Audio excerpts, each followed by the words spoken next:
বাংলাদেশ এখন সন্ত্রাসের দেশ, চাঁদাবাজির দেশ, হত্যাকাণ্ডের দেশ, অবৈধ ক্ষমতা দখলকারীর হাতে বাংলাদেশ আজকে সেই সুনাম সম্পূর্ণভাবে নস্যাৎ হয়ে গেছে। বাংলাদেশ এখন ধ্বংসের পথে। সারা বাংলাদেশ এখন চলছে, জেলা উপজেলা ইউনিয়ন পর্যন্ত মামলা দিয়ে হয়রানি করা হবে অথবা আগুনে পুড়িয়ে দেওয়া হবে। এই দুটি কাজই তারা করতে পারে। বাংলাদেশে কারো কথা বলার অধিকার নাই। কোনো সংবাদপত্র অথবা টেলিভিশন কেউ কোনো নিউজ দিতে পারবে না। চরম মানবাধিকার লঙ্ঘনের মধ্যে দিয়ে বাংলাদেশটা চলছে। এই ধরনের একটা অন্ধকার যুগের থেকে আমাদের দেশটাকে ছেড়ে দিচ্ছে, দেশের মানুষকে ছেড়ে দিচ্ছে। আশ্রয়ের মাধ্যমে যাদের পরিবার ঘর দিয়েছি সেগুলো দখল করে দিচ্ছে।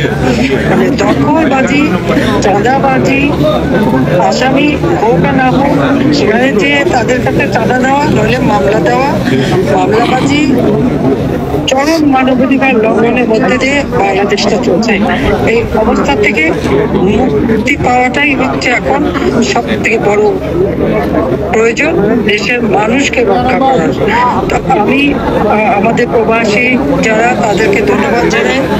তারা যে গণতন্ত্র ফিরিয়ে আনার জন্য দেশের মানুষের শান্তি নিরাপত্তা নিশ্চিত করার জন্য যে সকল পদক্ষেপ আপনারা নিচ্ছেন, আপনাদের অনেক ধন্যবাদ।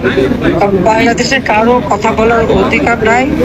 কোনো সংবাদপত্র অথবা টেলিভিশন কেউ কোনো নিউজ দিতে পারবে না। সব জায়গায় তার ওই মেটিকুলাসলি ডিজাইনের মাস্টার মাইন্ডের প্রতিনিধি সব জায়গায় বসে আছে। আওয়ামী লীগের লক্ষাধিক নেতা কর্মী তাদের বাড়ি ঘর পুড়ে অঙ্গার হয়ে গেছে এবং যার ভুক্তভোগী আমাদের অনেকে প্রবাসীও।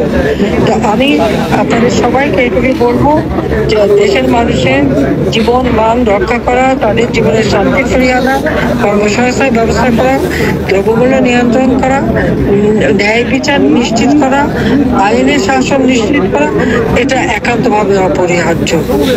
তার জন্য আপনারা যে আন্দোলন করছেন সেজন্য আপনাদেরকে আন্তরিক ধন্যবাদ জানাচ্ছি। আর আন্তর্জাতিকভাবে আমার এটাই আবেদন থাকবে যে একবার ফিরে দেখুন, আওয়ামী লীগ 2009 সাল থেকে এই 24 সাল পর্যন্ত বাংলাদেশকে উন্নয়নের রোল মডেল হিসেবে বিশ্বব্যাপী প্রতিষ্ঠিত করেছিল। বাংলাদেশ ছিল বিশ্বের কাছে উন্নয়নের বিস্ময়। আর দুর্ভাগ্যের বিষয়, সেই বাংলাদেশ এখন সন্ত্রাসের দেশ, চাঁদাবাজির দেশ, হত্যাকাণ্ডের দেশ, অবৈধ ক্ষমতা দখলকারীর হাতে বাংলাদেশ আজকে সেই সুনাম সম্পূর্ণভাবে নস্যাৎ হয়ে গেছে। বাংলাদেশ এখন ধ্বংসের পথে।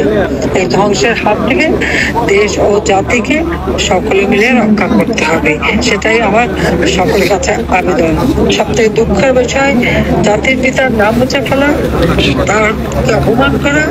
ওই 32 নম্বর আমাদের 2 বোনের ওই সম্পত্তি আমরা নিজেরা ভোগ করিনি, আমরা ট্রাস্ট করে জনগণকে দান করে দিয়েছিলাম।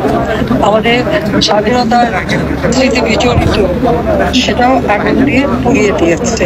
আর আমাদের বাড়িঘর সব পুড়িয়ে লুটপাট করা হয়েছে। সারা দেশের মানুষেরই যখন সব কিছু গেছে, এটা নিয়ে আমাদের কোনো আফসোস নাই। আফসোস একটাই যে দেশটাকে সোনার বাংলা করে তোলার পথে আমরা এগিয়ে নিয়ে যাচ্ছিলাম, দ্রুততার সাথে বাংলাদেশের মানুষের জীবন বা কোথাও হাঁকা ছিল না, কোথাও ভিক্ষাবৃত্তি ছিল না, মানুষের জীবনে স্বস্তি ফিরে এসেছিল, সেটাকেই নস্যাৎ করেছে। এবং সাধারণ মানুষ, সাংবাদিক, সংস্কৃতিসেবী, সংখ্যালঘু সম্প্রদায়, ব্যবসায়ী সম্প্রদায় প্রত্যেকেই আজকে জীবনে দিতে হবে। এটাই আমার বক্তব্য। সবাইকে ধন্যবাদ জানাচ্ছি। জয় বাংলা, জয়।